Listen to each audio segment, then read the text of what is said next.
Are we having any problems? No. Okay, all right. Floyd Henderson from Arizona. Okay.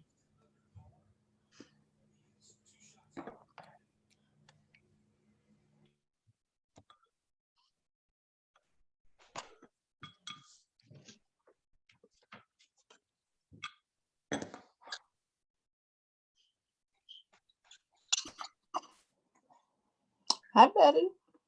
Hi, how you doing? How are you? It's Andy. Okay. We're How you doing, Betty? doing good, Cassandra. Okay. Knew how to make those. Supposed to have music. Betty, Mm-hmm. you know who Andy is. Do I know who? Andy. Yes. Don't tell me. Mm. Okay. Our women are not showing up. Cassandra, I see you.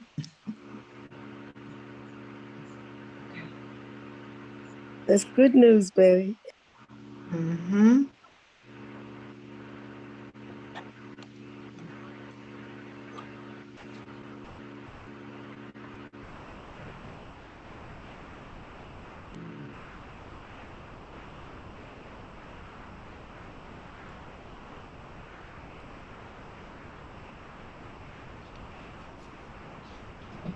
Hello, Betty. Hello. How you Hello. doing? I'm doing fine. This is Eileen Edwards, Oh my goodness. Haven't seen. all the way from Ghana. Yes, yes. Yes. Oh Lord. Oh, wonderful. Oh, well. Reaching across the ocean. It's good to see you. Yes, Okay. across the ocean. Come on Yes. down. Yeah. Come on to Ghana.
One of our guest speakers.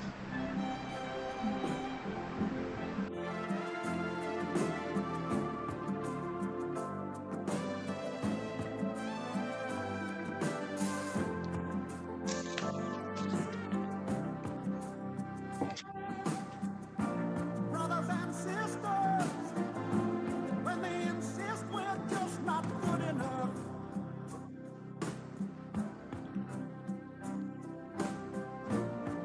That's a young picture of Sister Sybil. Just look 'em in the eyes and say,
hope you enjoyed that, even though it was a little bit fast. We got some people that kind of checked that they wanted to read everything that was on there about the women that have held up half the sky, but you get the idea. Now, brothers and sisters, I have the distinct pleasure of introducing you to a woman who has been holding up half the sky over Brooklyn for many years. She's now retired. She retired as a justice. And she can just hold a second. Let me get my phone. Oh boy, hold on, please. Hello.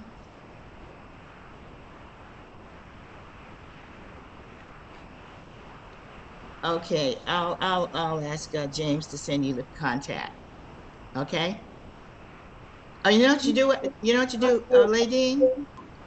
Call James and tell him to send you the contact, and you can go right in. So just give him a call.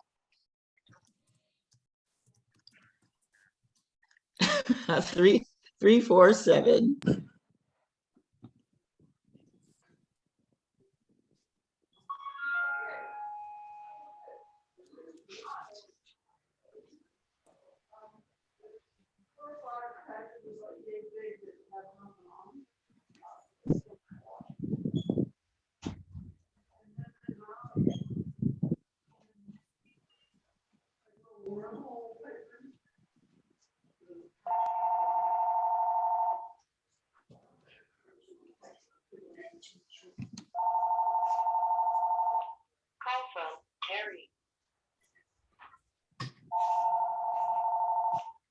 Yes, dear.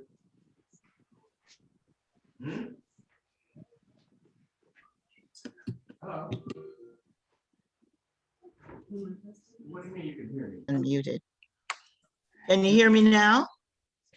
I can hear you Yes. now. Okay, but you couldn't hear me before?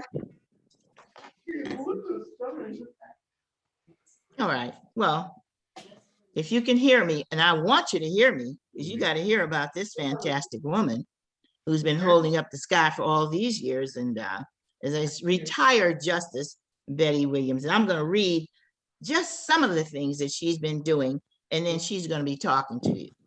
Now, you know, brothers and sisters, sometimes, you know, you have an opportunity to introduce a person, and it gives you a feeling deep down in your soul, because you know the person, you know of their work, and you know that no piece of paper could ever describe what they have done with their lives. So I'm just going to read some of the stuff here. She was elected as a justice on November 3rd in 2013, and to the New York State Supreme Court, having been appointed as an acting Supreme Court justice on March 31st and 29. And following her November election to the civil court, Justice Williams was assigned to the Kings County Criminal Court, where she presided in the arraignment parts, all-purpose parts, domestic parts, violence parts, trial parts, and jury. Someone's talking, got to mute whoever it is. Now, Justice Williams is a real sister. Even though she was a Supreme Court justice, she focused in so many other areas that were beneficial to our community. And the one that I am most concerned with, and the most proudest of, is her work with the prison committee. She has worked with women prisons over the years, but she has more professional memberships than I could even go through, but I'll tell you one. She is a member of the New York State Bar Association, the National Bar Association, the Brooklyn Bar Association, and the Metropolitan Black Bar Association. Having said that, that's enough. I don't want to carry on too much because she has so much to say. Beautiful sister, has held up half the sky over Brooklyn and New York for many years. I want you to meet Justice Betty J. Williams. Mute yourself, unmute yourself, Betty. Unmute yourself. Let's see if I can do it. She's gonna have to be unmuted. 1 second, can't hear you yet, Betty. Can you hear me now? Yes, can hear you Oh. now. Thank you so much. Now, I know that Baba Leonard Dopson is on. Is there an elder sister, elder than me, that will give me permission to speak? I think I'm that elder and I give you permission. Okay. First of all, I'd like to give honor to our ancestors and elders and to love and to Sister Betty Dopson for that wonderfulness. I'm very humbled to be on the planet today and to be here where all of you lovely sisters and some brothers can hear my voice. I also give honor to La Francis Rogers and all the sisters and brothers who are in the sound of my voice. And I send love and prayer to Sister Gloria Brown Marshall, whose mother transitioned this past week, and I am substituting as best I can for her. Now, I'm asking Sister Betty Dopson to help me here because she sent me some heavy duty statements and I was a bit nervous and anxious about it, but I just decided to tell you all how I got here this day, as brief as I can. And I'm going to ask Sister Betty Dopson to stop me 5 minutes before my time is up. So questions can be asked, so you can redirect anything, okay? I come from a small town in South Carolina, Hodges, South Carolina.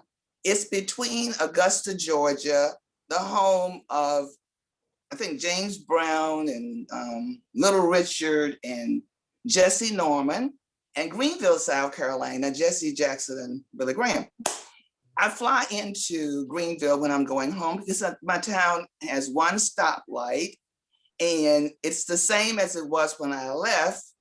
And that was in 1962 when I went to North Carolina A&T. I was born during the Jim Crow time, and I think back on it often because it guided me through my parents, my family, my village, my community, and my church, and all of the women that were there sustains me all the time. Now, it's interesting because I was a very happy child. I had no sense of insecurity. My parents provided a strong, structured family system. Our uncles and aunts and everyone nurtured us, loved us, told us we could be anything we wanted to be, but we had to be respectful to everyone. Do unto others as you would have them do unto you. Do not do anything to embarrass the Anderson Williams name. As enslaved people gave us those names. And to always know that you are no better than anyone else in the world, but you are as good as anyone else. You have a responsibility to give back to your community always. And they model that behavior.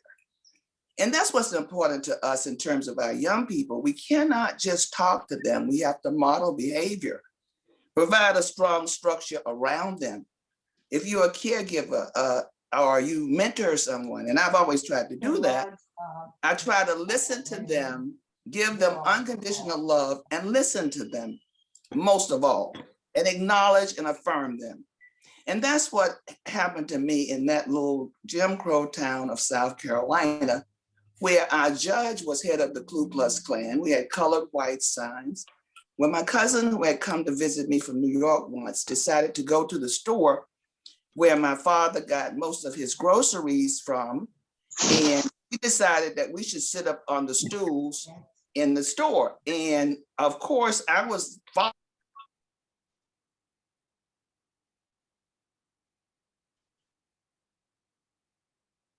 Unmute yourself, Betty.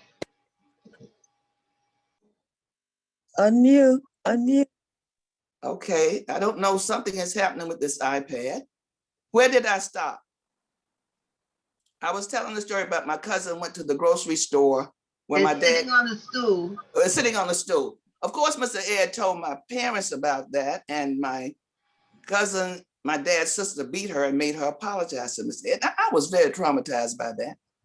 I have to tell you, Because if you live in an isolated situation, and it shows you how you can be programmed to not to know what's different if you don't leave the town. So of course that helped me decide I was going to leave. I became pregnant my last year in high school, was kicked out of high school and kicked out of Piney Grove AME Church. And I think Betty's question about hopelessness, despair, I never felt hopelessness and despair. I really thought my mom was going to kill me and I had embarrassed the family. And I kept thinking, now, what can I do?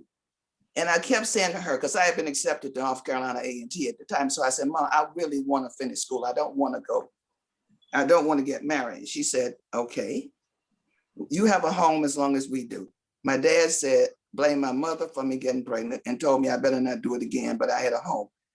And I think about that too when I work with young people as a social worker who quite often, and women who did not have a place to go, who did not have a strong system. So context is what makes me every day, and when I was on the bench, not to be judgmental. I pray for patience all the time, to be unconditionally loving toward all people and not to be judgmental. Because unless you walked in somebody's shoes, unless they've had the experience that I've had in terms of having parents, a village, a church, a community, even though the church kicked me out, but I had violated one of their rules, which was ingrained at the time. I always tried to listen and accept every individual as a human being, seeing my humanity in that human being. Now, I had to do that every day on the bench because that was one of the most stressful, challenging situations I have ever been in. And I kept praying and saying, God, put me here, so you have to do your best, as if every person you see, you could have been in that person's shoes, or it could be your uncle, cousin, uncle, and that kind of thing. So I got there through a path of service. I'm going to say it was service, my parents, my teachers, female mentors, who told me always, you can be anything you want to be, but you got to work twice as hard. And because you are a person, a Black person. And they didn't put it as frankly as that, maybe some did, but I understood that. But I never felt I couldn't accomplish anything.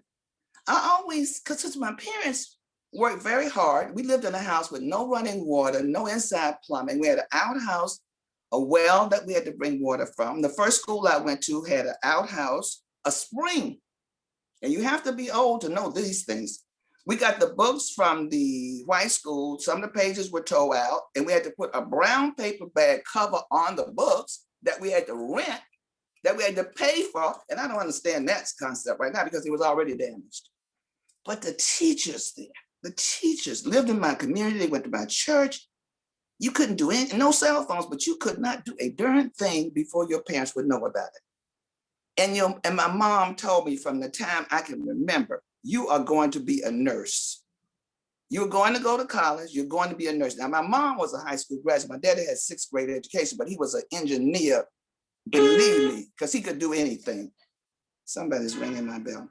Anyway, so my whole village, my teachers, my mentors, my parents, my church family, all of those people helped me to believe that I could do anything, and I was confident.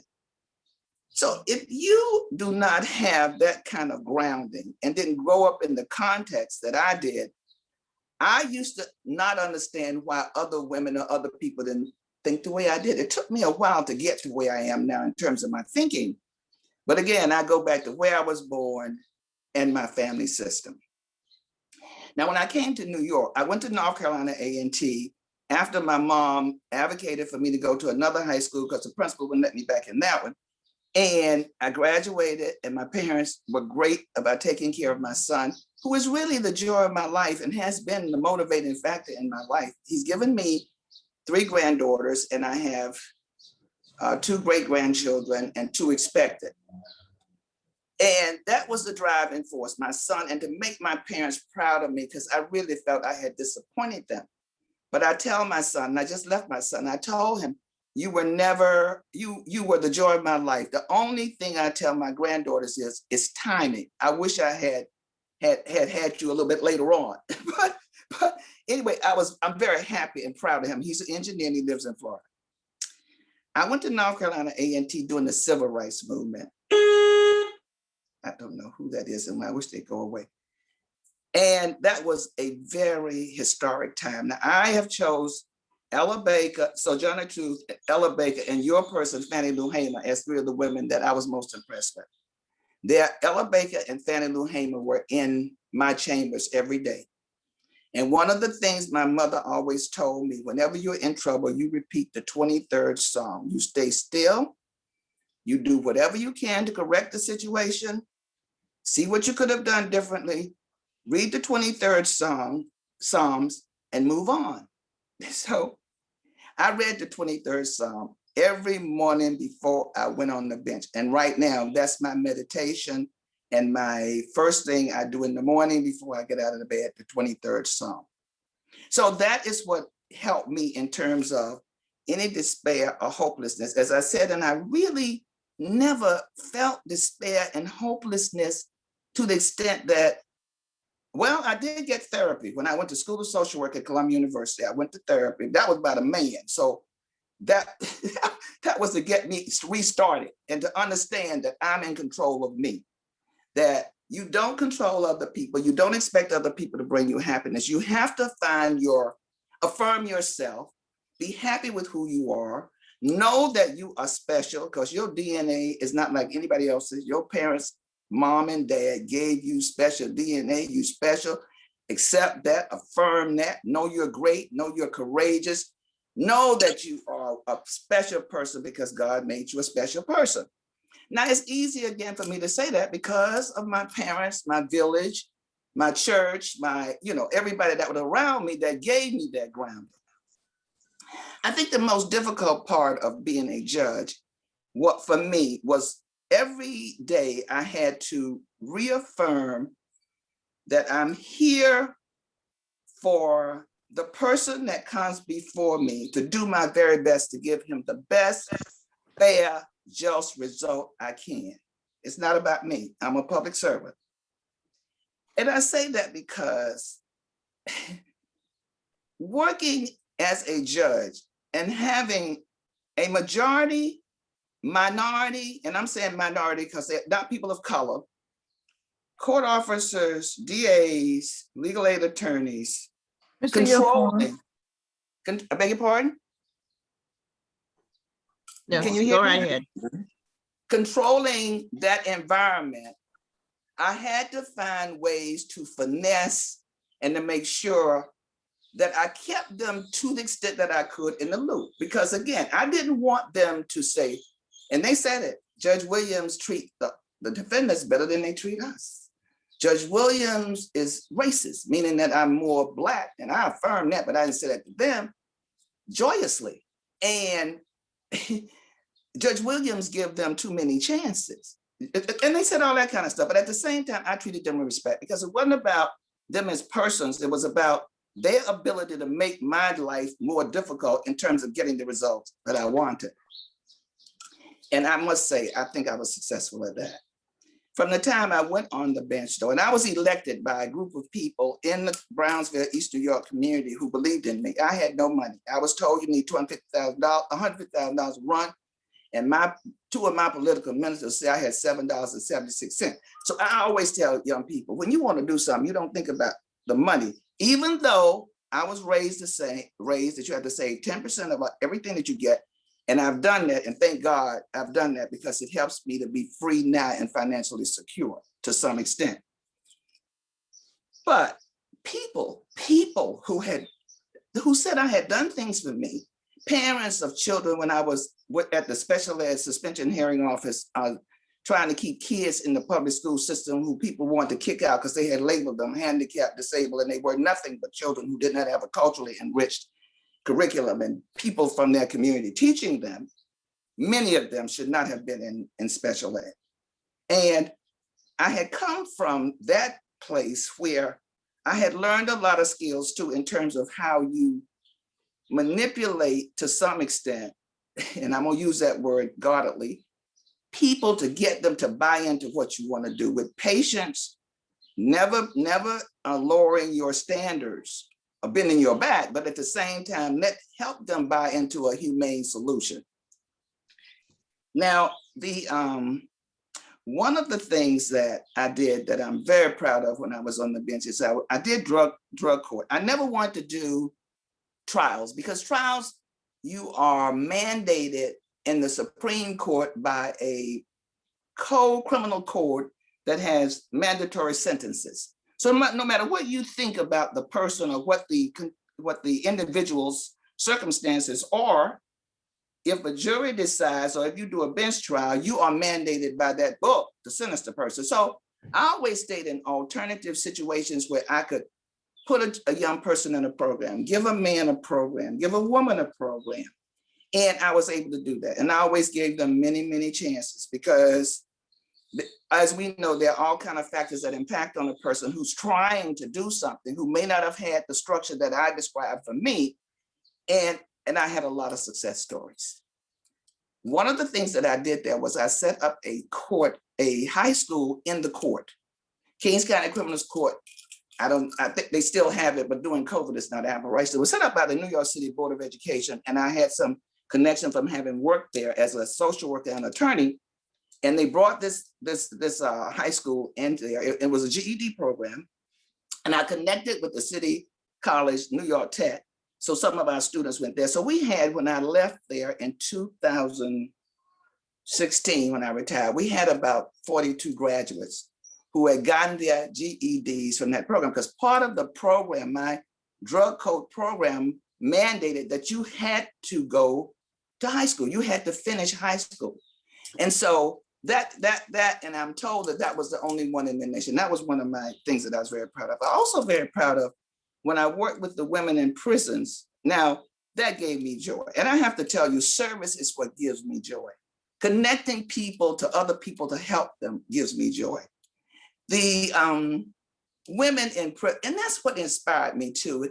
And I think that was one of Betty's questions, what inspired me and empowered me, is my community in Hodges, the women there, and some of the men, my travel to Senegal, Ghana, Egypt, Mozambique, seeing where our ancestors came from, and know that I'm still here, and all of you are still here today at this time, which means that you are the baddest, greatest people on the freaking planet, because we survived all of that.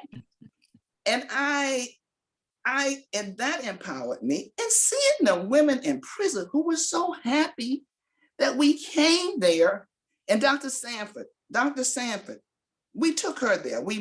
I was co-chair of the National Association of Women Judges, and I started that Women in Prison project in 2001. I went on the bench in 2001, and I'm still connected with it.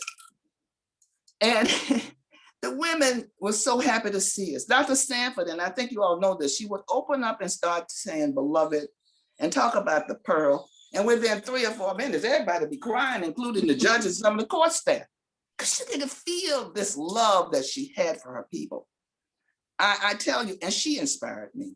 My mama, Big Mama, my grandmother, my granddaddy, Papa, and Big Daddy, all those people, the strong men. I have to say this, ladies, today, strong men in my family too inspired me. And I love myself some Black men, I tell you. And my girlfriend said I'm partial to him, and my sister-in-law said I put the liberation movement back 10 years, but I do what I saw my mama do, which was, she said, Betty, pick up a man that loves you more than you love him. But I didn't do that. Anyway, I'm getting off track now. But back to the women in prison. Most of those women were there because they had either been sexually assaulted, they were drugged, there was a mental health issue, drugs involved, or doing something for a man. Now, one of those or more than 2 of those factors, 80% of them. And I would be willing to say that 70% of them would not have been there if they were not people of color and had money. So it had to do with economics, education, and circumstance. Again, the context. They did not have the strong family system that I had and the situation that I had. Mr. Justice, just 5 more minutes as you required. You said, let you know, Okay. 5 minutes. So keep Okay. going. Okay, It's wonderful. Okay, now with the Women in Prison project, what we did was, there was a facility called Bayview Correctional Facility And it was right across from Chelsea Piers in Manhattan. You would never know it was a correctional facility, but it was there for years, and we worked with them. We would do a holiday program where we took speakers in on how do you not have your foster care, your parental rights terminated during foster care. How do you get housing when you get out? How do you, reentry programs. And I took a yoga teacher in there, and what I said we do, financial literacy. And things that, because it was the prison was a minimum security, meaning that you could leave, when you leave there, you were coming back into the community. How do you get identification? We did all of that, and that was in between 2000 and 2010, by the way. One of the most successful things we did was to get, and I'm going to talk about that now, jump back, sanitary napkins, personal hygienes in all the prisons in New York. I developed with my friend, Judge Cheryl Gonzalez, who's still on the bench, and I work with her now. We developed a relationship with the Corrections Commissioner now. And we told them, can you imagine that, ladies? They did not have personal hygiene products in the prisons. We were able to do that. We also was able to advocate, and I did this because of my community organizing and social work experience, and I'm a member of the National Association of Black Social Workers too. We were able to get legislation passed that Governor Cuomo just signed last year that I started working on in 2001. It's called the Domestic Violence Justice Act, which precludes mandatory sentences for any person who have been beat up, abused over time, and the result of their crime is because of their victimization.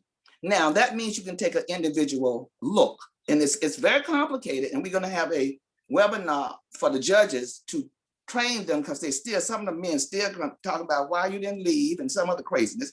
But anyway, so that is one of my big accomplishments. And as a matter of fact, I was on a webinar last week because now I'm working on long-term sentences, how inappropriate life sentences and long-term sentences are for anybody.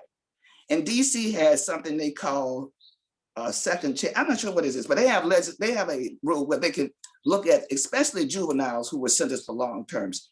And that's a group called Second Look. So my sister and I are doing that because I have a nephew that's incarcerated in Georgia now for life.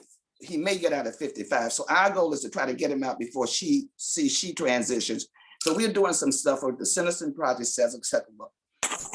Incarcerated women, again, and I still communicate with one lady in California. I communicate with one of the young men who's in prison that I saw as a social worker at junior high in Brooklyn, and my nephew. So I do that. But again, back to the women. So we got, during Governor Patterson's tenure, we were able to get legislation passed so that women wouldn't be shackled. It's called anti-shackling when they are having their babies. If they're pregnant and go to the hospital, up until the time we advocated for the passage of that. And when I say we, I mean the National Association of Women Judges, working with community-based organizations and women reentry groups who have been doing this before, but we joined them and supported them and advocated as well. We also got past the Medicaid suspension law so that when women went in prison, basically for misdemeanors, they wouldn't suspend the Medicaid so that when they came out, they wouldn't have to reapply. We got domestic violence, the Medicaid suspension, anti-shackling, and there was an HIV-2 bill that we were able to do. And Governor Patterson really signed all of that legislation except for the domestic violence, which Cuomo signed last year. I also produced a play called Ann and Emmett that was shown at the Tribeca Theater, and I didn't know I was doing it. Really, I didn't know I was producing it, but what happened, we had gone to a conference at a conference in DC of international judges, and Ruth Bader Ginsburg and one of the other Supreme Court judges invited us to the Supreme Court to see this play called Ann and Emmett about Anne Frank and Emmett Till, written by Janet Lanhart Cohen.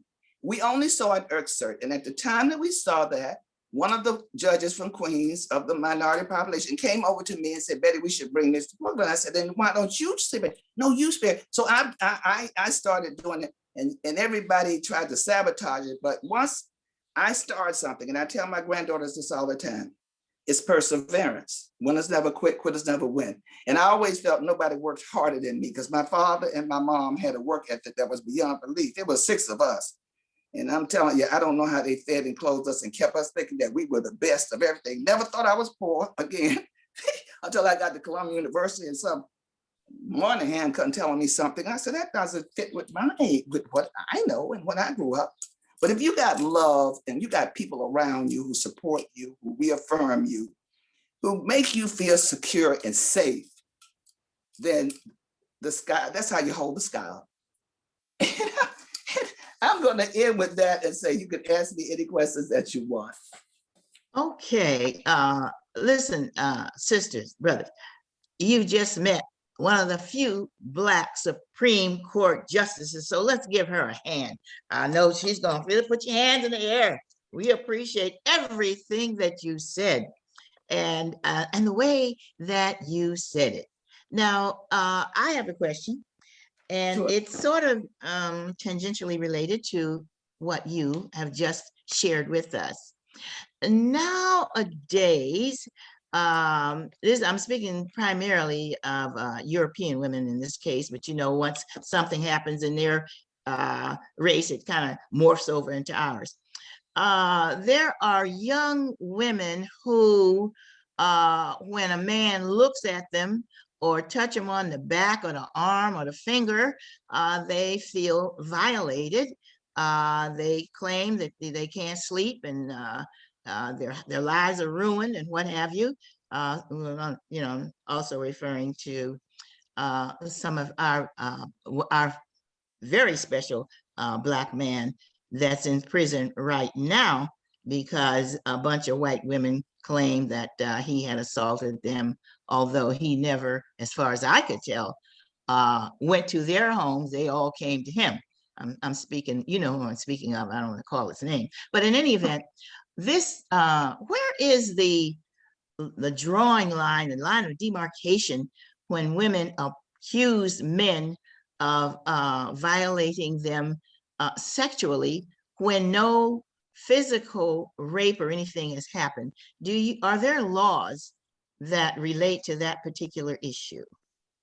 Okay, there are laws that relate to all of that.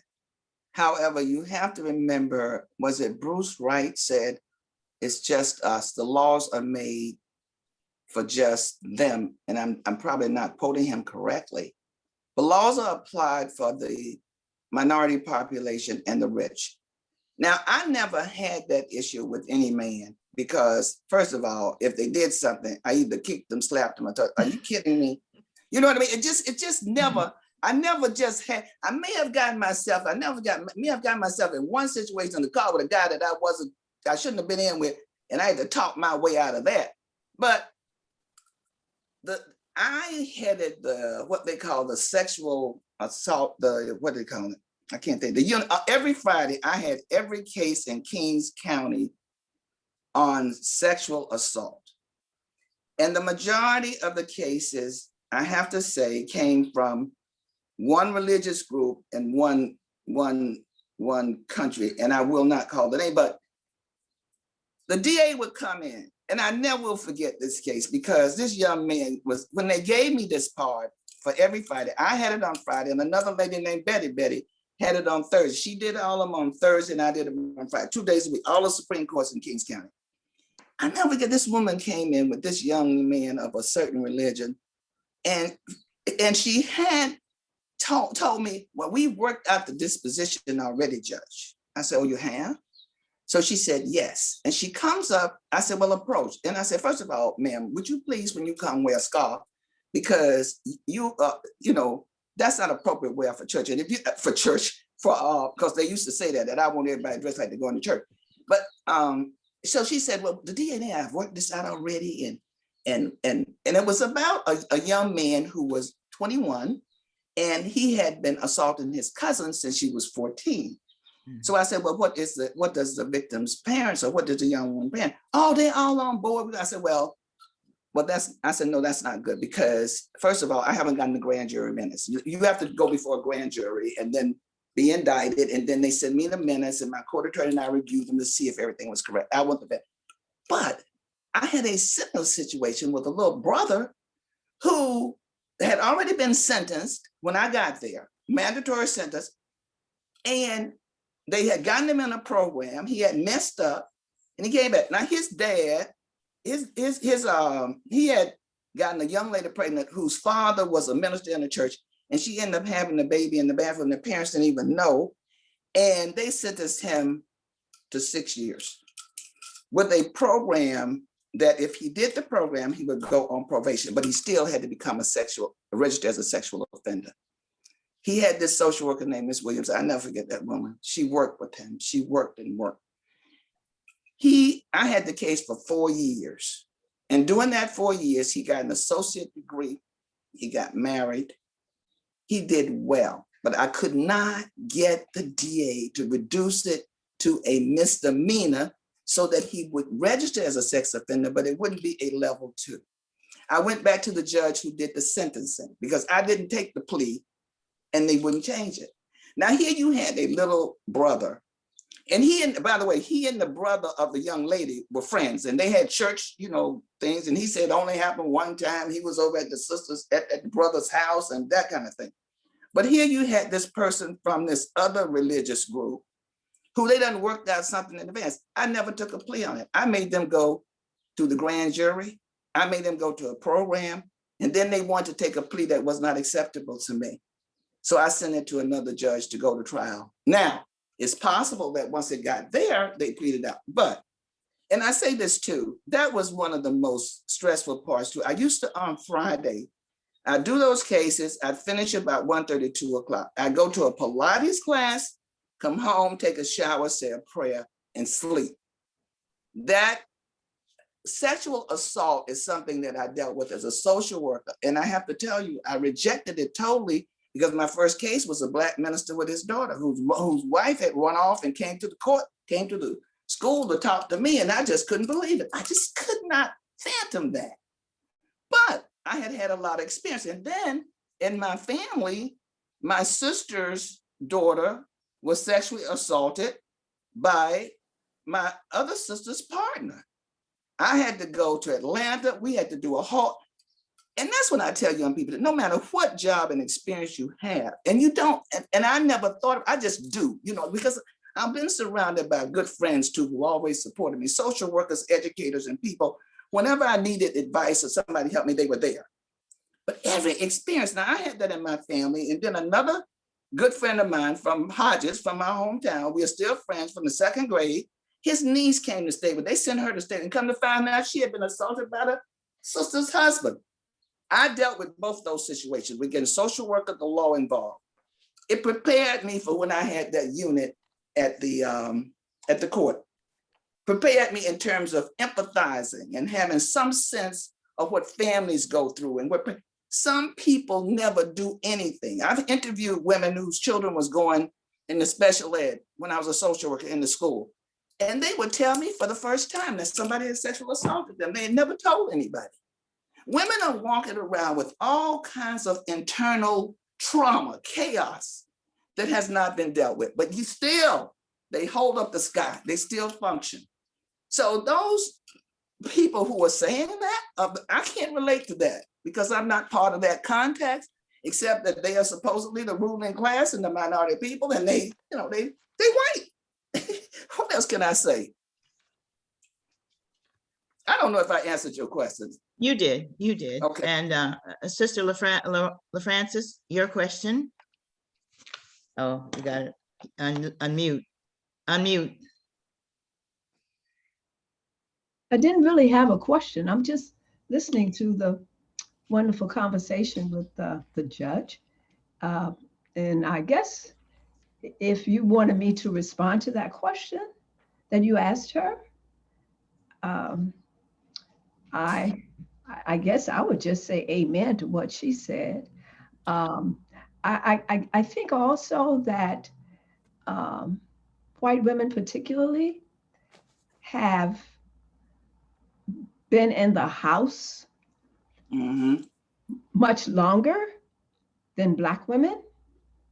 So, they really just came out in the 1960s with what they're calling the women's movement.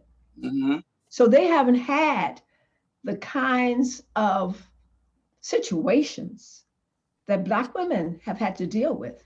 for over 400 years in this country. And so every pass at you, every touch at you is minor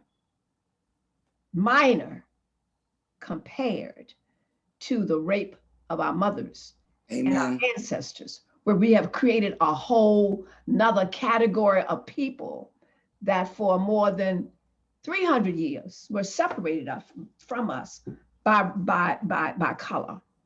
And that is, we had this tremendous mulatto population as a consequences of the rape of our foremothers.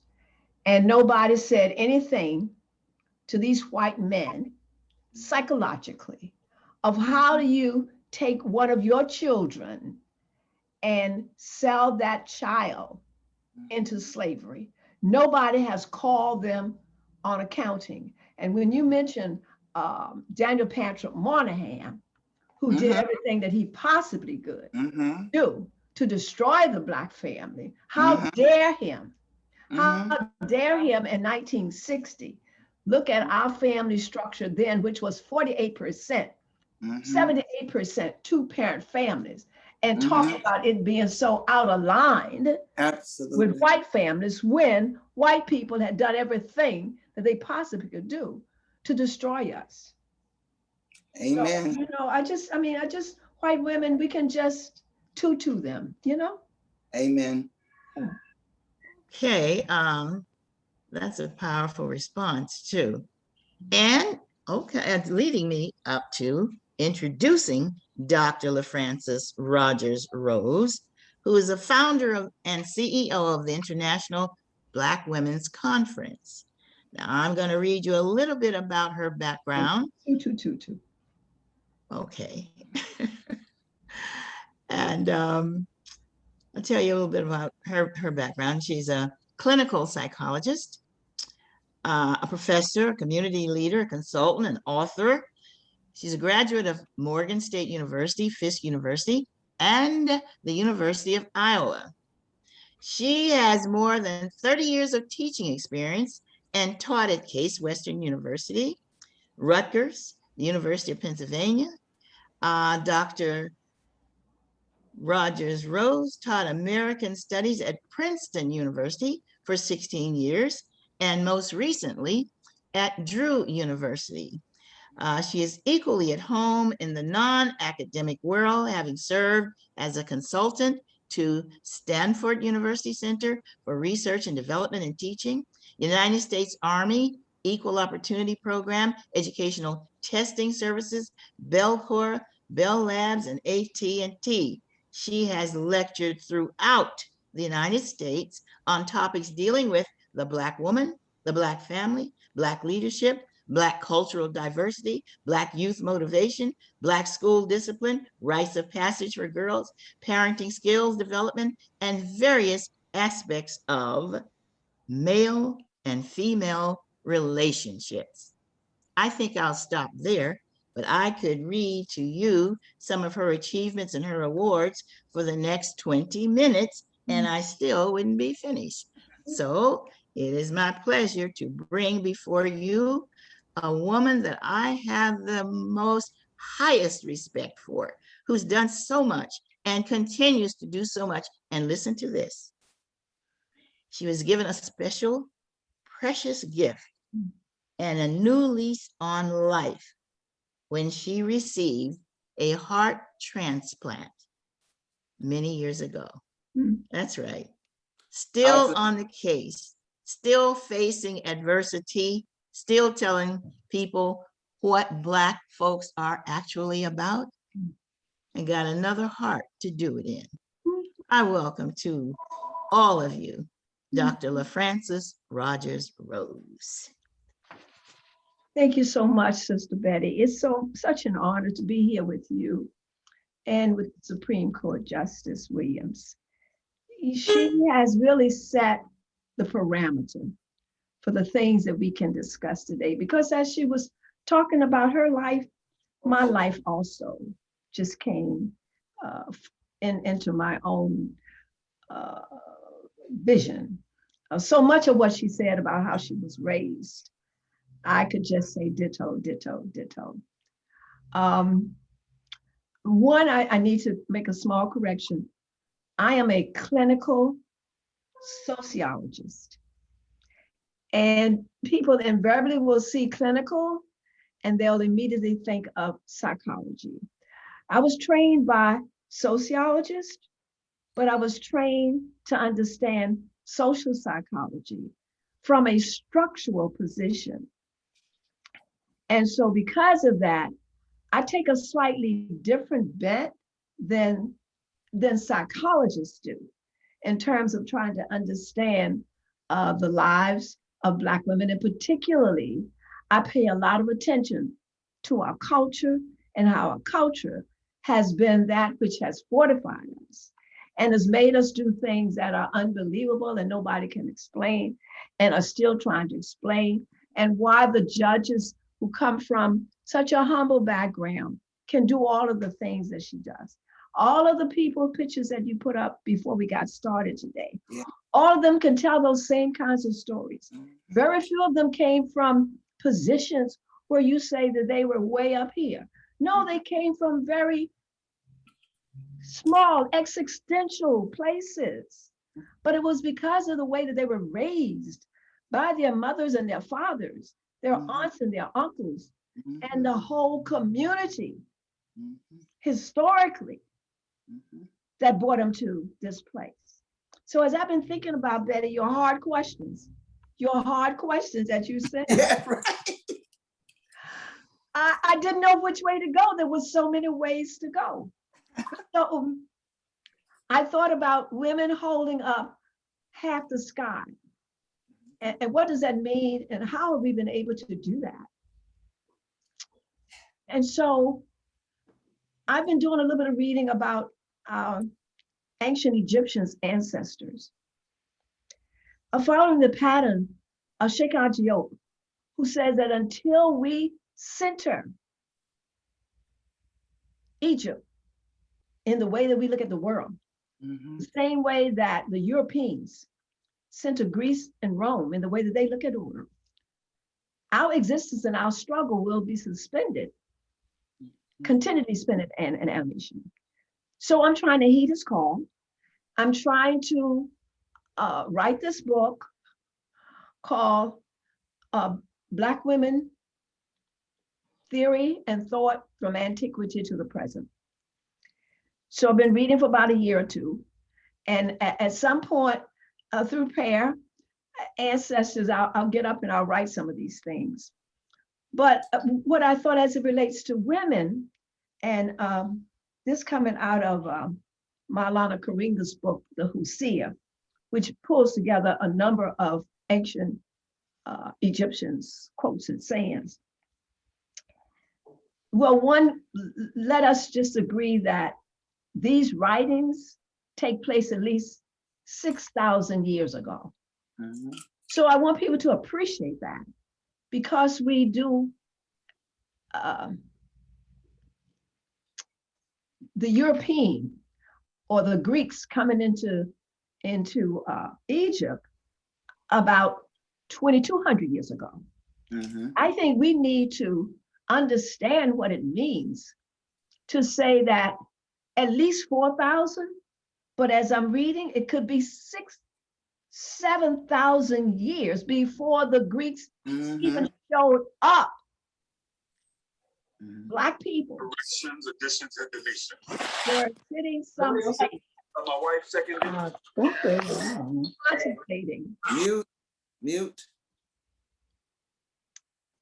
that Black people, male and female, were sitting someplace contemplating, what does it mean to be human?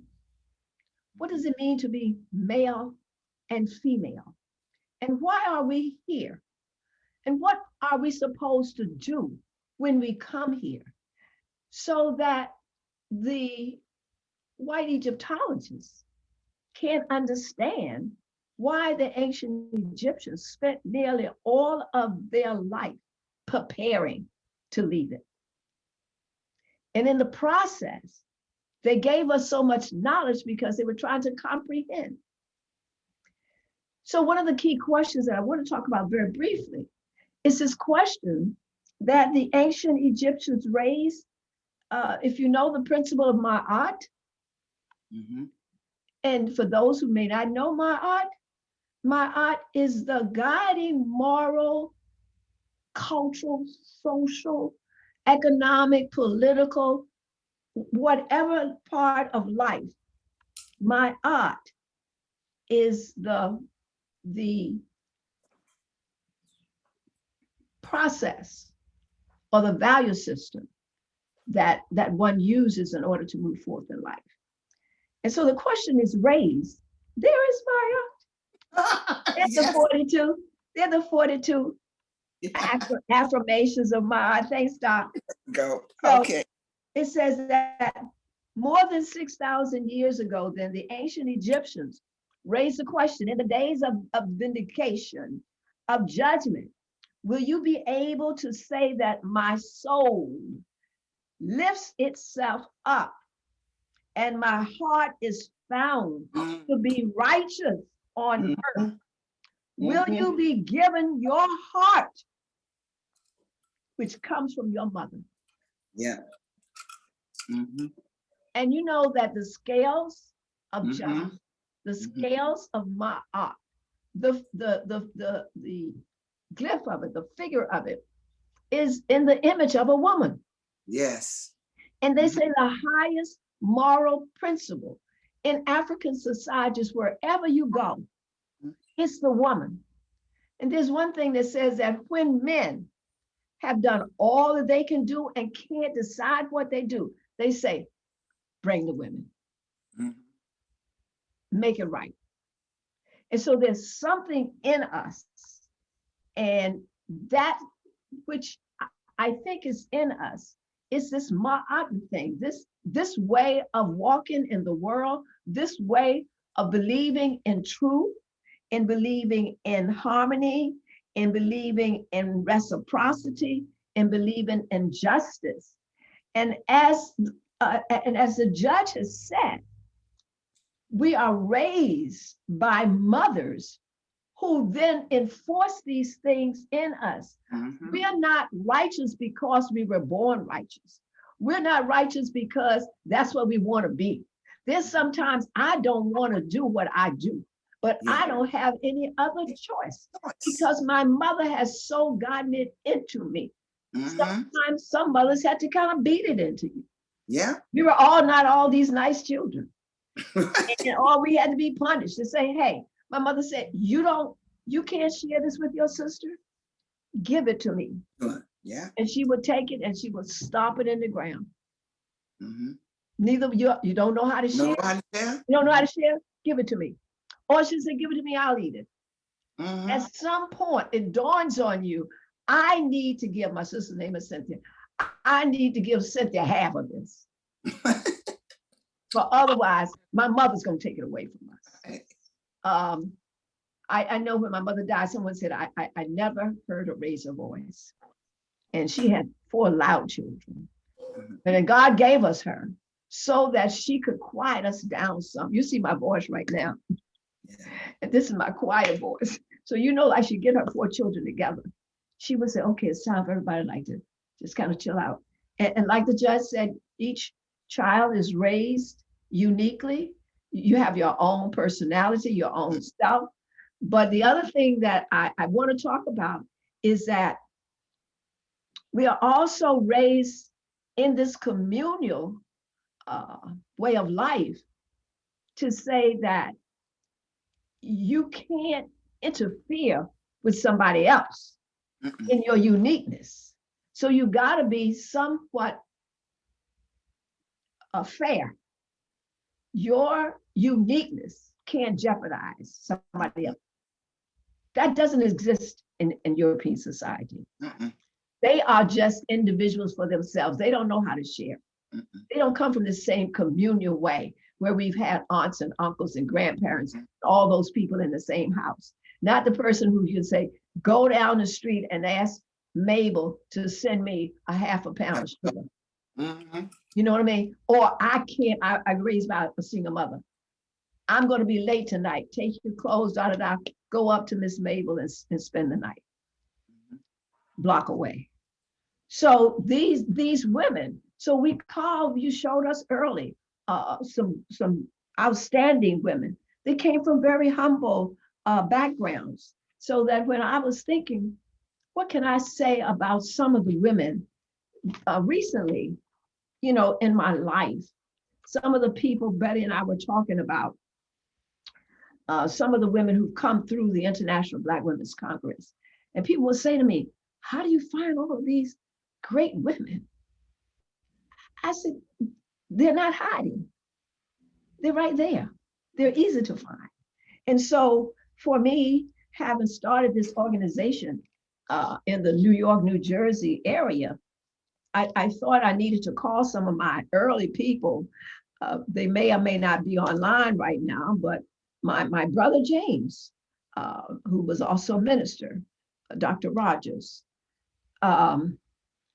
Without him, the International Black Congress would not have existed.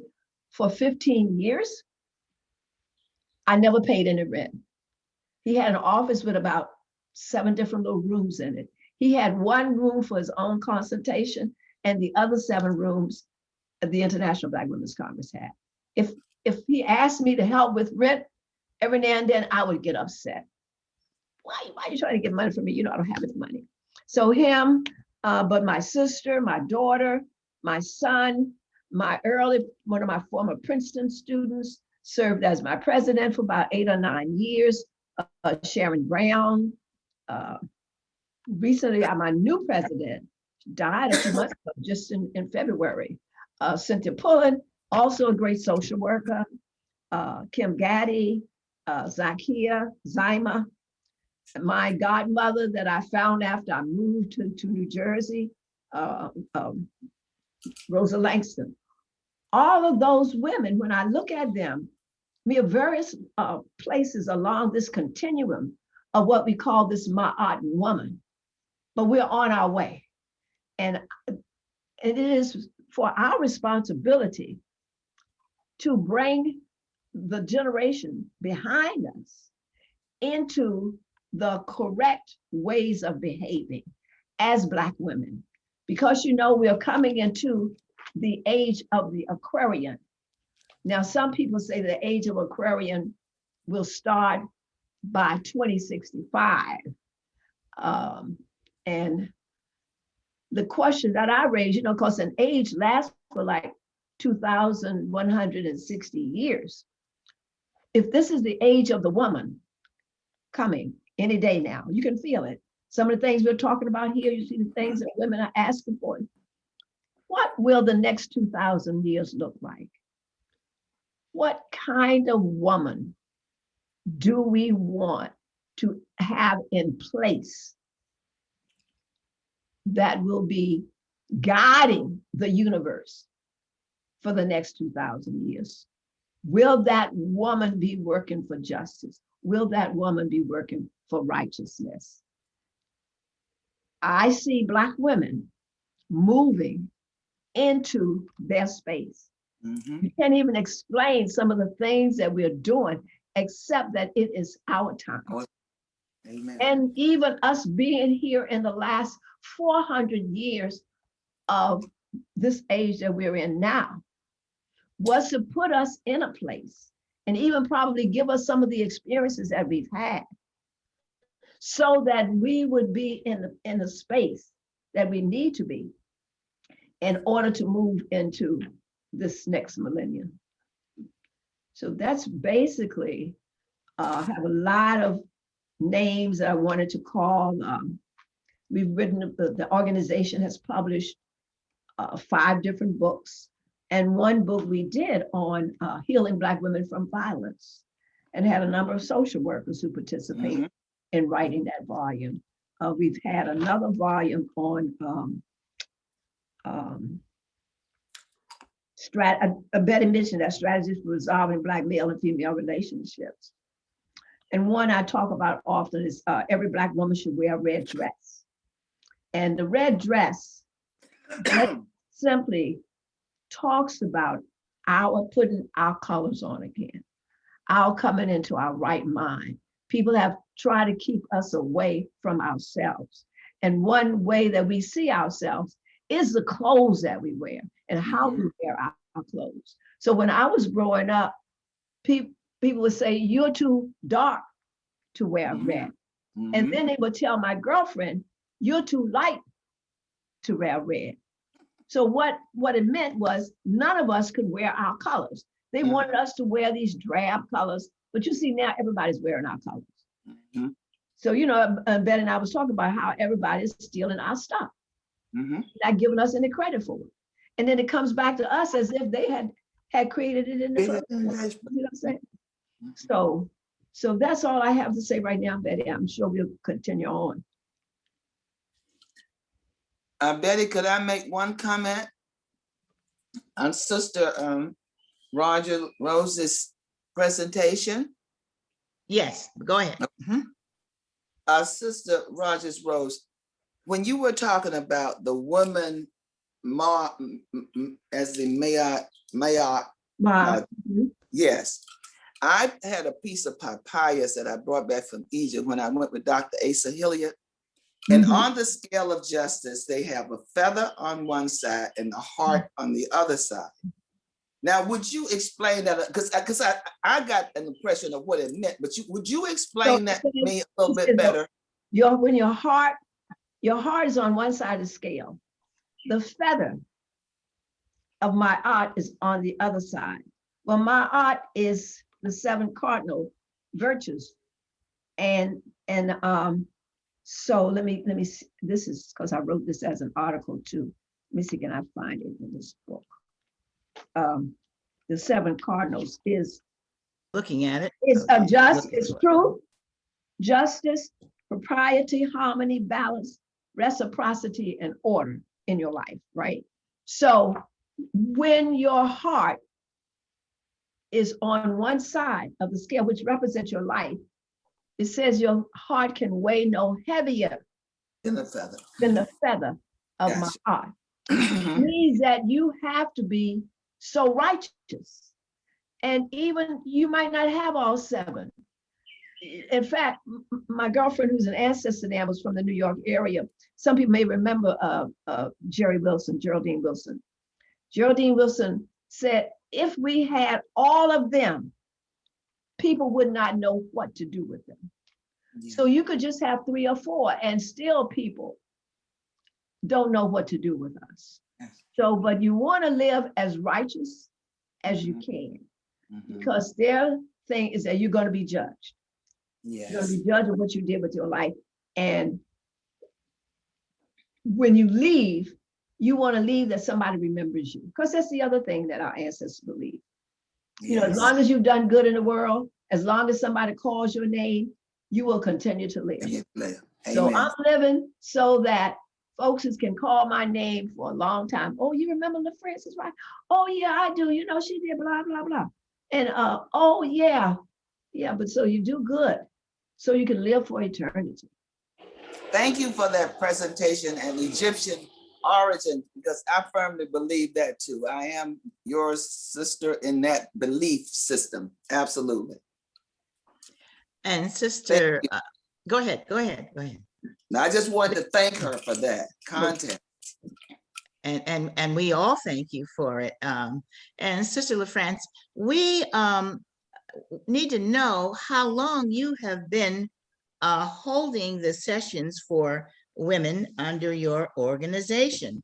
You didn't talk anything about your organization for women that you've, 38 years or more that you've been holding these sessions. So talk a little bit about that, please. Right.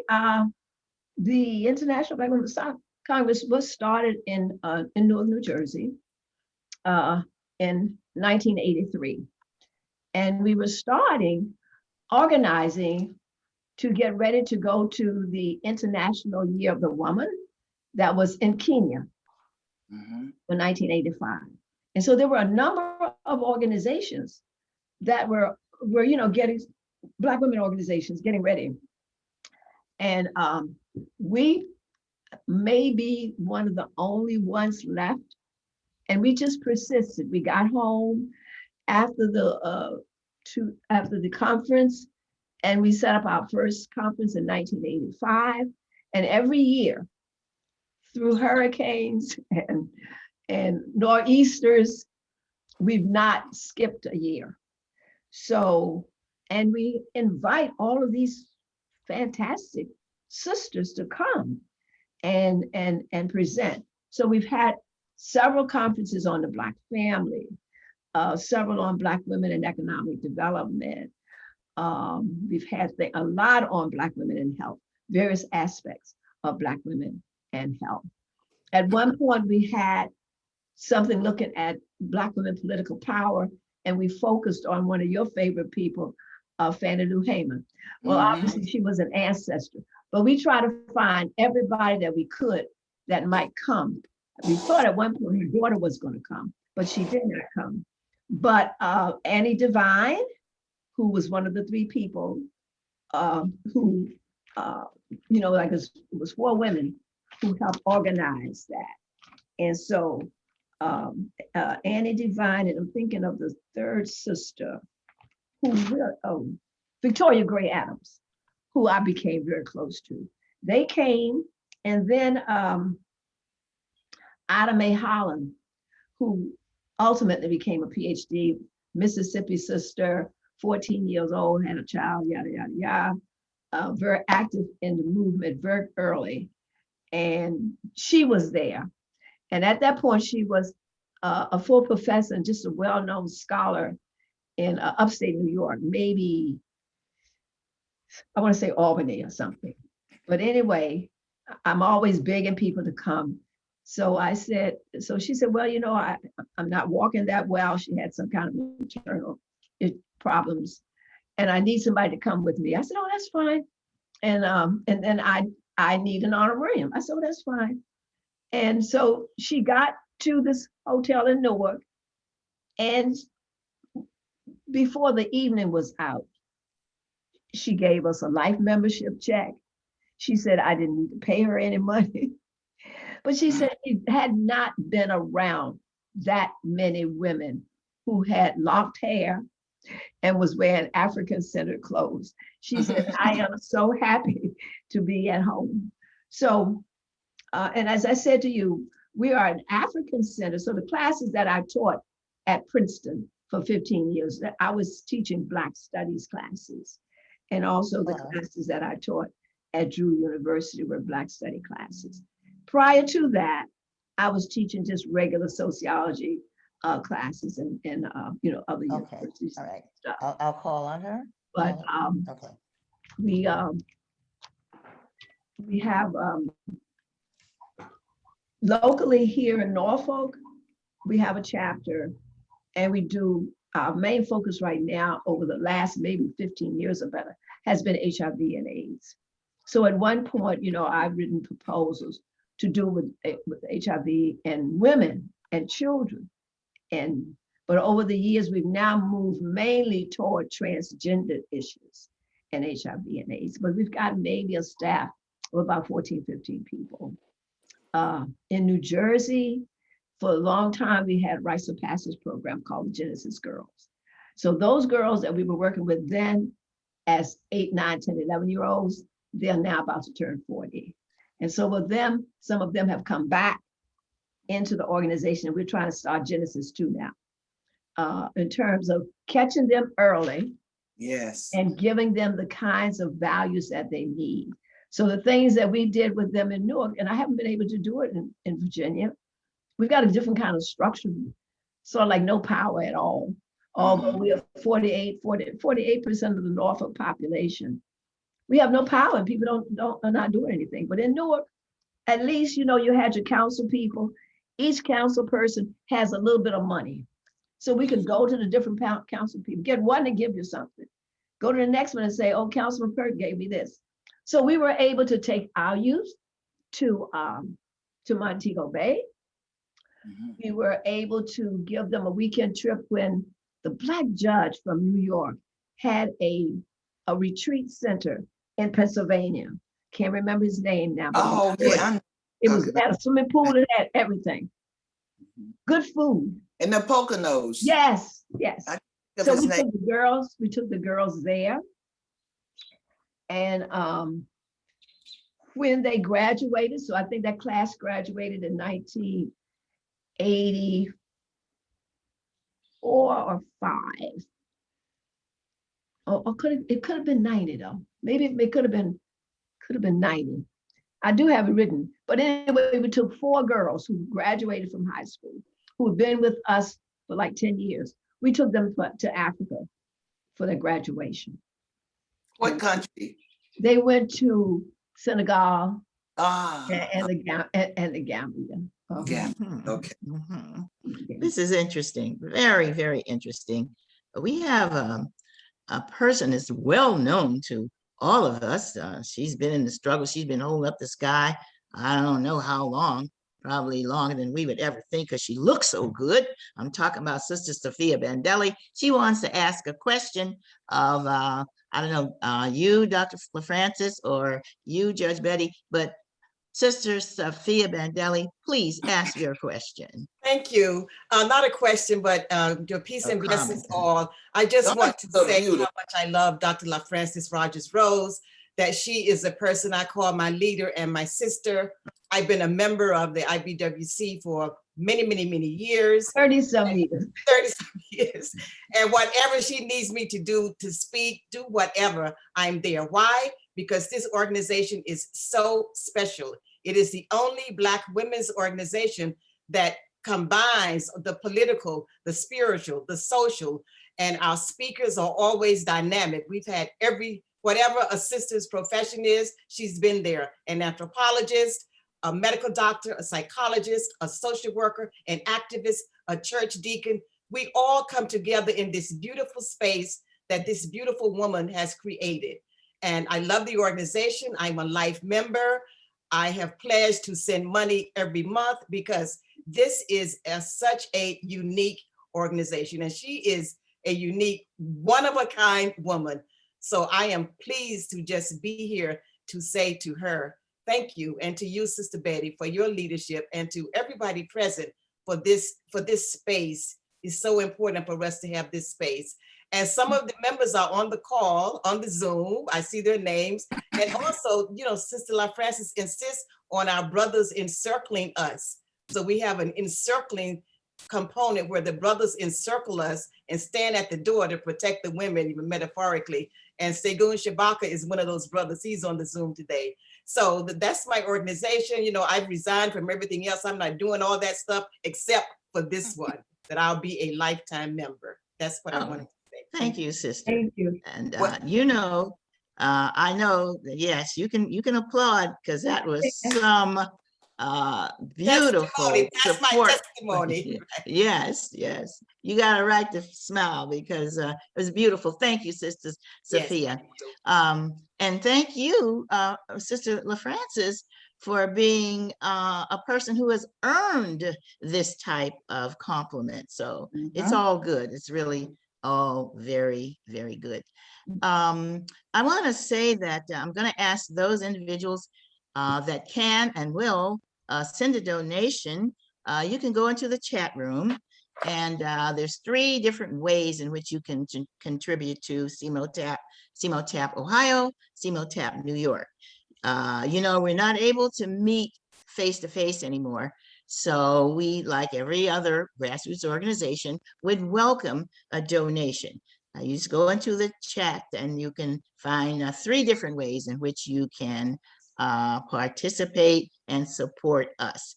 Now, I want to thank Delicia Marshall. She's been just listening and apparently enjoying what we're saying. So thank you, Delicia. Francine Jones, of course, my dear sister Cassandra, and Mooneen. Mooneen is calling in from the hospital. Mooneen, I hope you're feeling better. She's a great woman, and she has attended many of your sessions, Sister LaFrancis. And you know, yes, Mooneen, she's in Mooneen hospital. Jackson. Yeah, Mooneen, Oh yeah, my, she's yes, calling from the hospital. a great lawyer. Now, yeah, so listen, brothers and sisters, we have a beautiful life. Most of us admit it, some of us don't. But you're going to see some photographs. They're going to be disturbing, but it's to remind you of what our lives used to be like. I know. It's to remind you of how fortunate we are and how our ancestors fought for us to be able to talk to each other on a Zoom. So I'm going to ask now that we have the Zoom, not the Zoom, but the number of photographs that will probably disturb you, but I want you to see them because it's necessary. It brings back what we went through as a people. So the engineer can start right now to show them.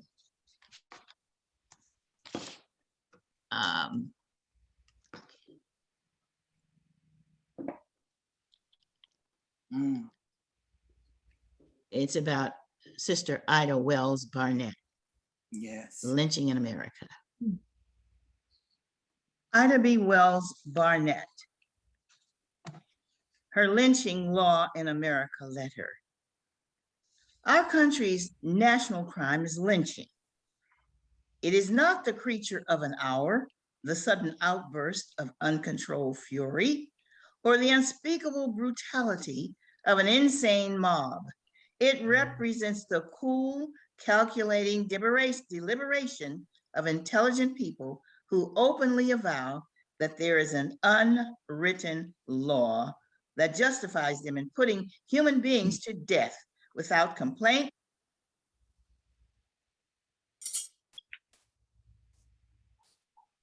under oath, without trial by jury, without an opportunity to make defense, and without the right of an appeal. The unwritten law first found excuse with the rough, rugged, and determined man who left the civilized centers of Eastern states to seek for quick returns in the gold fields of the far West, following in uncertain pursuit of continually eluding fortune, the hardships of the mountain travel, and the constant terror of the border they pursued.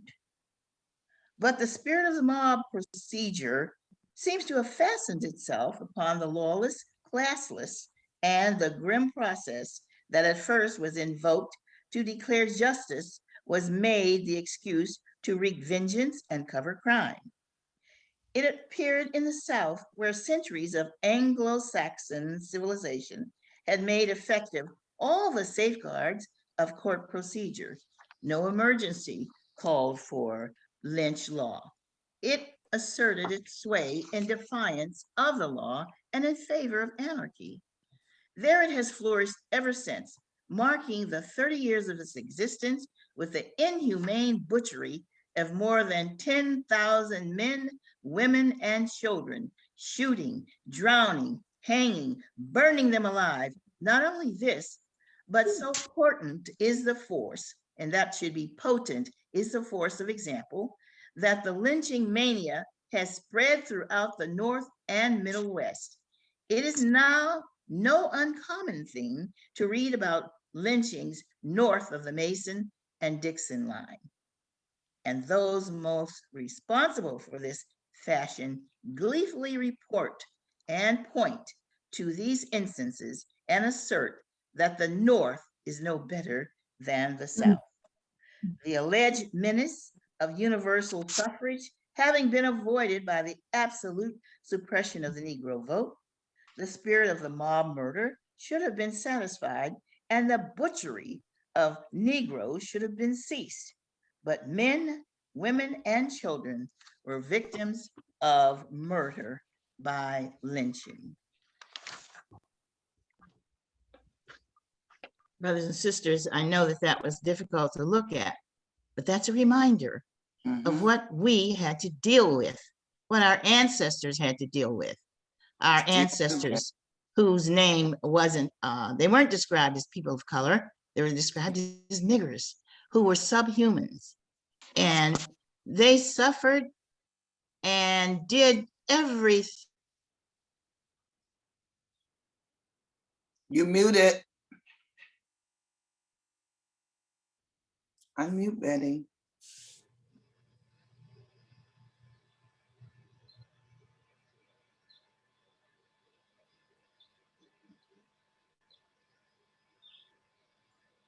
You're muted, Betty.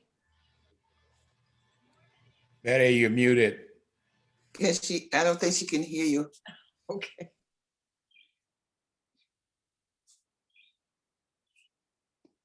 Okay.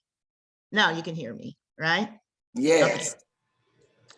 I was saying that it's a very difficult reminder of what we went through, what our ancestors endured in order for us to live the lives that we're living today. And we must never, ever forget that. The sister Ida B. Wells Barnett held up half the sky for years because she wrote the red letters, and she fought against lynching of men, women, and children. And this sister was strong enough to evade the Klan and to escape time and time again before they were able to catch her, because she was determined to expose the lynching of our brothers and sisters. And she was very successful in doing so. So I wanted to lift up her, lifting up this, holding up half the sky. And I am going to speak briefly about the person that I think was probably one of the most important individuals in our lives. And Sister LaFrancis has mentioned several times that Fannie Lou Hamer is the person that I hold so dear and so high in the struggle for African people. And Fannie Lou, at the age of 6, she was picking cotton in Mississippi. And she lived until she was born in 1917, and she passed in 1977. And she was an advocate, and she was an activist and a community organizer. She was a leader in civil rights movement. And she was also the co-founder and vice chair of the Freedom Democratic Party, which she represented in 1964 at the Democratic National Convention. She also organized the Mississippi Freedom Summer along with the Students Nonviolent Committee, SNCC. And she was also co-founder of the National Women's Political Caucus. Fannie Lou Hamer was an extraordinary person, born into extreme poverty. She was working on a plantation, the plantation that her parents worked on. And one of the reasons she only had a 6th grade education, because she had to stop school and work on the plantation. And she did so. But when she found out about a meeting that was being held in Mound Bayou, she decided to go to this meeting. She did, she went there. And the Black leaders there were talking about voting rights and freedom for Black people in Mississippi. And of course, she was intrigued by that. And so she came back to Ruleville, and she decided, after hearing about SNCC and after reading about the things that they were doing to ensure that Black folks in Mississippi could vote, she decided that she would join SNCC, and she did. And she registered to vote. Well, when the person who owned the plantation found out that she had registered to vote, he confronted her and he told her, listen, you go right back down there. Take your name off of that so-and-so list. If not, I'm going to fire you. She said, well, I'm not going to remove my name, and you will just have to fire me. And he did. He told her, leave on the spot. And she did. She left and she went to spend the night with a friend of hers. Well, she stayed there one night, but the following night, the Ku Klux Klan fired 16 shots into her friend's house because they thought that she was still there. Luckily, she wasn't. They made her life a misery, but she never backed up and she never backed down. Now, she became a field secretary for SNCC in 1963. And she also decided to attend a pro-citizenship conference in Charleston, South Carolina. And they were traveling by bus, a group of them. And there were some Caucasians that were on the bus as well. Well, when they stopped at a cafe because they wanted to buy some food, they were told, no, we don't serve niggers and you cannot get anything here. And they call the police. The police came and arrested every single one of them, beat them unmercifully. And even there was a teenager there. They beat that teenager to the point that he could not walk. Well, but they took Fannie Lou into a separate room. They took her in that room and they pulled out 2 Black male prisoners and gave them blackjacks and told them they were to beat her with the blackjacks. And they did. They left her with permanent injuries. Of course, they ruined her kidneys. She couldn't walk. They even ruined her eyes. She spent for the rest of her life. And mind you now, Fannie Lou Hamer had polio, but that she didn't let that stop her.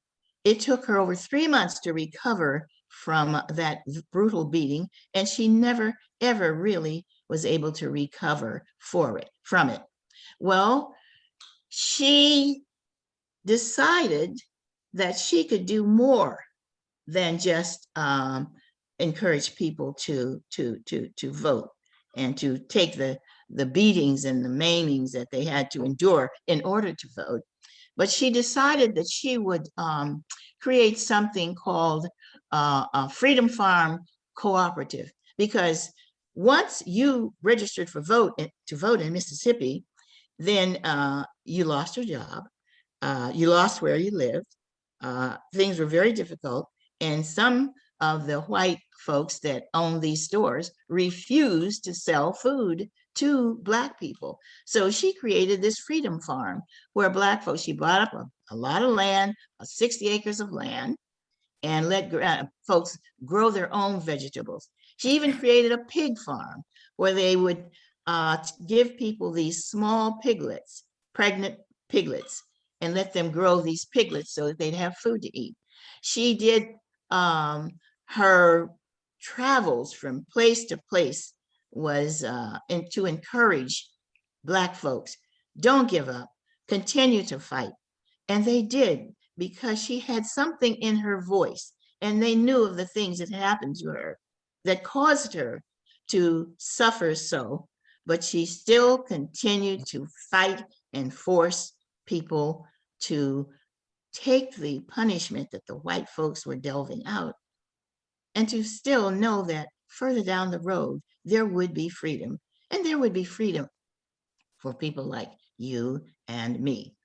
Well, Sister Fannie Lou Hamer held up, I would say, all of the sky for Black folks in Mississippi, because she continuously fought for the freedom and for the ability for them to vote. Today, some of us don't go to the polls because we don't know the suffering that Black folks endured so that we could vote. She didn't know that what she was doing at the time was something that would go down in history. One of the greatest Black women that ever lived. She showed that it's wonderful to get an education, but you can't use a lack of an education as an excuse for you not doing what you should do to help your people.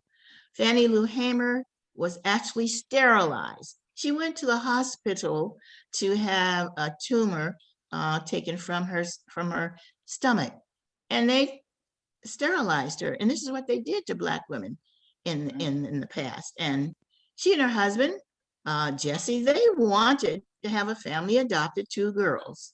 Well, one of the girls hemorrhaged to death because the white hospital would not admit her. And so she died, just hemorrhaged and died.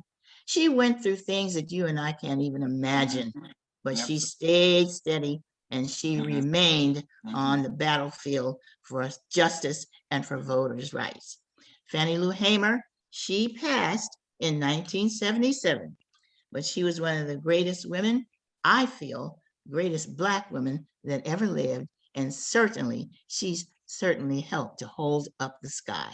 So we pay tribute to Sister Fannie Lou, and we will always understand and remember her role in voters' voting rights. And I have to tell you this, just this little bit. In 1964, when she went to Atlantic City and she was scheduled to speak, Lyndon Baines Johnson, President Lyndon Baines Johnson, he said, "This illiterate woman cannot speak at a Democratic convention." And so he hurriedly put together a press conference at the same time that she was scheduled to speak, which was at 3 o'clock in the afternoon. He didn't know he was doing her a favor. God was in the plan, because it was recorded and it was on the 11 o'clock news, and she was heard and seen across the nation because of the fact that Lyndon Baines Johnson thought that he could nuzzle her and have her, not speak. So she was able to do that and to do so many other things. So I ask you, those that are listening and those that are watching, always keep this great woman in your mind. And she will never really die, because she has gotten so many awards. She's had post offices named after her, schools named after her. People have, colleges have given her posthumously doctorates. She has a doctorate from Yale, but of course she had already passed, but they awarded it to her. So my tribute is to Sister Fannie Lou Hamer, a person that I admire so very much. Now, brothers and sisters, this was supposed to be a 2-hour, I can't see the time. We're right on time. So I'm going to ask for closing remarks from a few people, but right now we have Leonard Dunstan, who stayed with us. Leonard didn't go into hiding. He wanted to show that he was a man who was going to hang there with the sisters, as he has always done. So I know he's always up to something. So Leonard, what are you doing now? Give us a little bit of just a briefing of what you're doing with your life and how you are helping women to continue to hold up the sky. First of all, Queen Betty, thank you so much for this opportunity, and to your organization, which has always been on the front lines of making sure that we as African people are aware of the truth. I commend you for your years of dedication.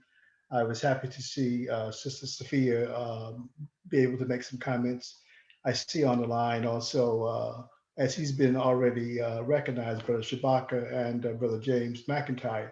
I currently convene what's called the Black Family Summit. That's 29 Black professional activist organizations. We've been together since Hurricane Katrina, supporting Black families who get displaced as a result of disasters and a range of other issues. We just had a forum last night on Black suicide, its impact on the African community. We had naturally Judge Betty was on with us last night, and she has been a very strong supporter of our work. Dr. LaFrancis Rogers is her organization is a member of the Black Family Summit, and she's also extremely supportive of what we are doing. I'm going to stop because I could go on and on, but I really wanted to commend the two of them. I came on because I saw their names listed late last night. I found out about this occasion, and I was able to get the passcode and all to join. I can't thank you enough for recognizing all of the sisters that you recognize today. It's so important for us as African men to always be right beside you, on top of you, whatever it is that we can do to be supportive. That's a lost art for us as Black men. We are not where we should be. So I'll acknowledge that right off. But we have some examples, as you see on the screen today, of brothers who really know that it's the African woman that has taken us to where we are at this juncture in life, and will continue to do that. I'll stop there. Thank you so much for the opportunity to be a part of this family conversation. And thank you. And you mentioned Dr. McIntosh. Tomorrow, I believe it's 6 o'clock, he has been holding a number of Zooms. This will be number 3 with the doctors who some have taken the COVID vaccination and some have not. And they are going to talk about why they took it or why they didn't take it or why they will never take it or why they might take it in the future. He has the leading Black doctors in the nation on this particular Zoom.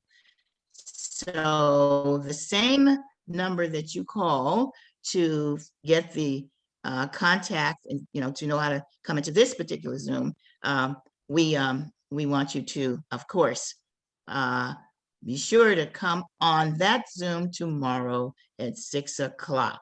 It has to do with the healthcare of African people. Now, we had, I had Hate engaged. to interrupt, Betty. So sorry. Yes, It's yes. 2 p.m. tomorrow.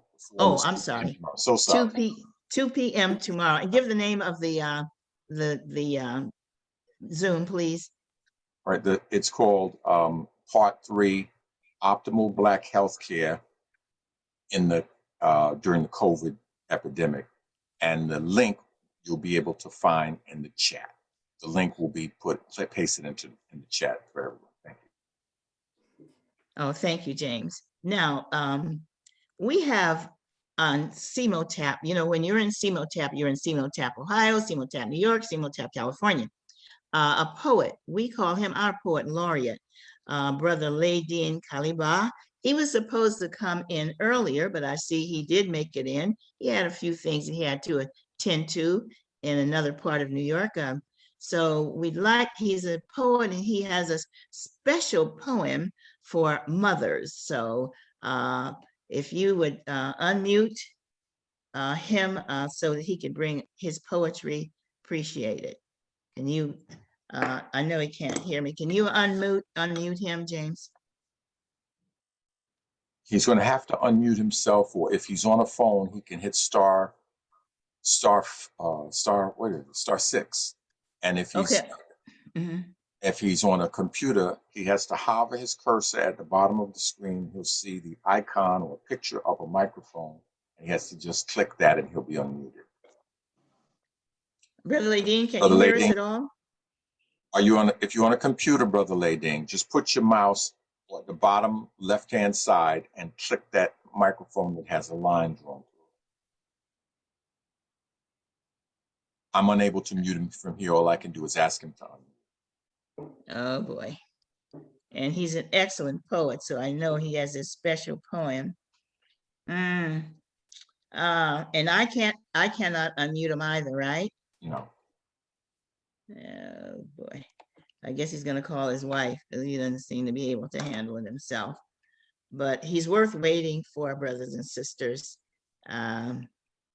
Brother, oh, okay. Well, He's still muted. Maybe you want to go to the next thing and then okay. and I'll Let's call see. him offline. I'll call him offline. Oh, okay. I will try just a few seconds, and then if he can't manage it, I think his wife is gonna, did she unmute Hello? him? Yes, you Yes. unmuted him? Okay. Yes, can you hear us? Yes, we can. Okay. All right. All right. Thank you. Okay, Brother Ladin, Yeah, well, that's our sisters holding up the sky again, you know. you got that right. How's everybody doing? Doing good, waiting for you. Thank you. Yeah. Mhm. I want to thank Betty for allowing me to take part in this by sharing a poem. This poem is called Mother's Song. And I wrote this poem because it was Black women that always saw us through when we were kids. Now, me and my brother, we got in all kind of trouble and stuff like that, but no matter what we did, my mother was always there to bail us out, keep us strong. So, well, when I wrote this poem, originally I was gonna write it for my mother, but I realized when I looked around and thought about my own neighborhood, that my mother wasn't unique. You know, she she was doing what all Black women did. And that's why I call it Alma Mother's Song, and it's for all Black women. Thank you.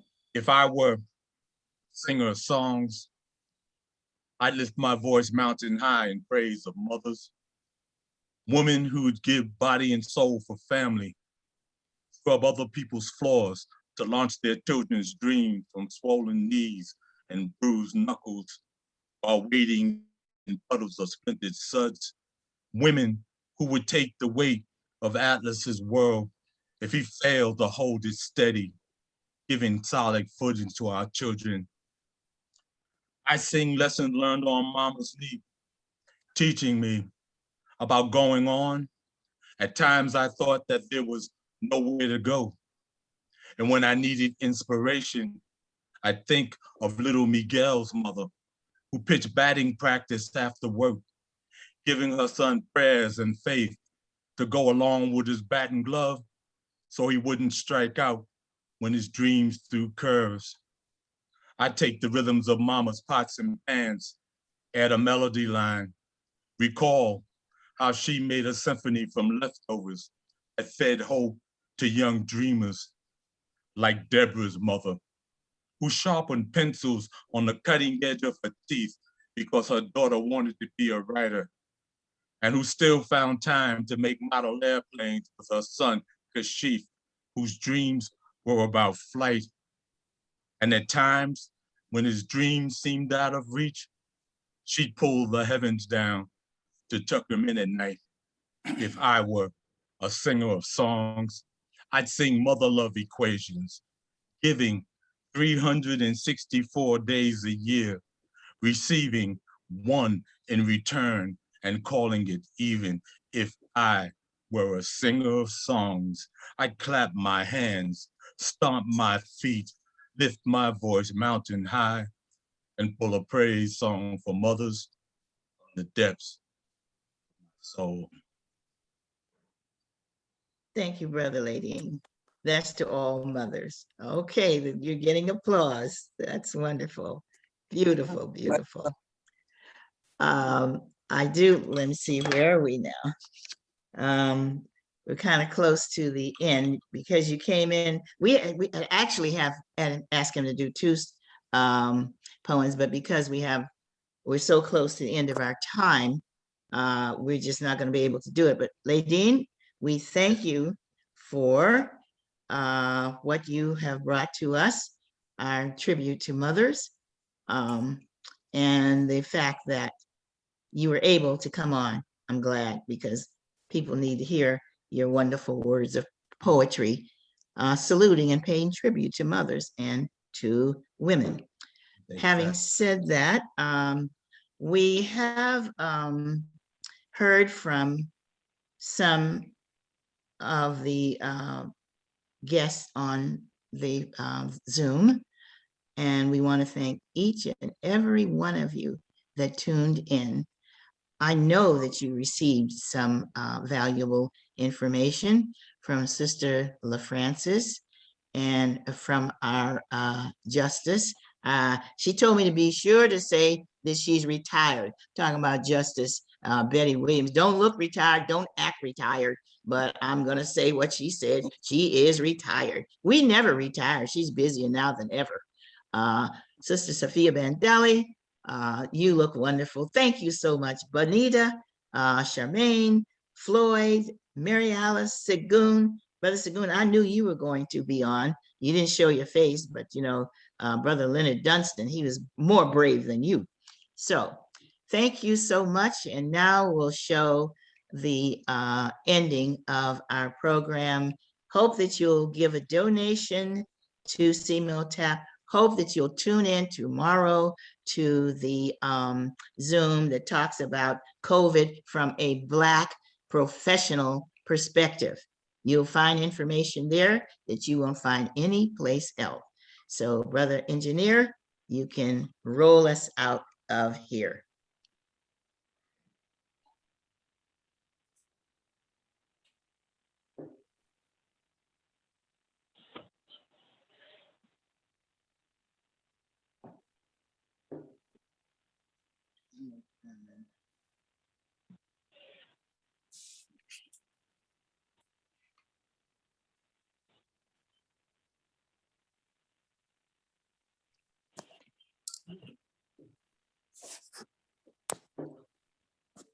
It's coming.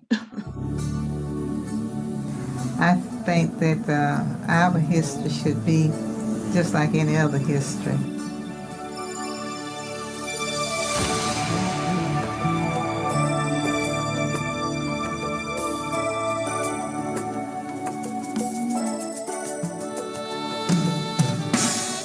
The higher you build your barrier, the taller I'll become. The further you take the right away, the faster I will run.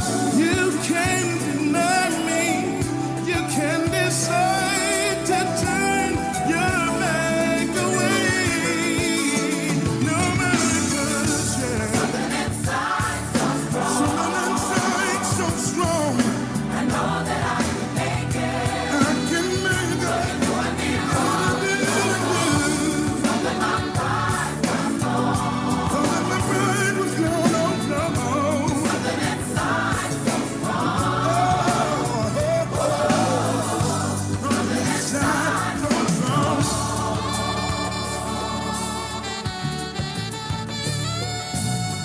The more you refuse to hear my voice, the louder I will sing. Sing, you had me at once again. Your life will come tumbling. Oh, yes, it will. Deny my place in time. You squander wealth that's mine. My light will shine so brightly to blind you. Yes, it's so slow. I know that I can make it. You're doing me wrong. You're doing me wrong. You thought it was gone. Something inside so strong. Thank you, Jesus. Thank you, Jesus. Brothers and sisters, yeah, we insist to drink that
Stay strong, stay safe, and stay Black.